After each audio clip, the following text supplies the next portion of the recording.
दलित समुदाय भित्रै पाल्ने पासवान समुदायका उहाँहरूलाई थोरै 8-10 जना जो कि अवसरवादीमा भन्छु उहाँहरूले यहाँ पार्क बनाउनु हुँदैन। यो राजा सलेशको अपमान भयो। राजा सलेशलाई कुन चमार डोमु शहरले उहाँले हामीले विभेद गरेका छौँ, विरोध गरेका छौँ।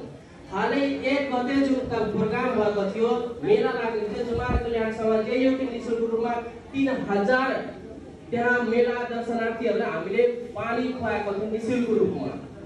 हाम्रा लागि जसरी अम्बेडकर चाहिँ महामानव हुनुहुन्छ त्यसरी राजा सलेश पनि हुनुहुन्छ। यदि प्रदेश सरकारले मुख्यमन्त्रीज्यूले यदि त्यो यहाँ चाहिँ रोक्नु भएको छ भने म यति बिन्ती के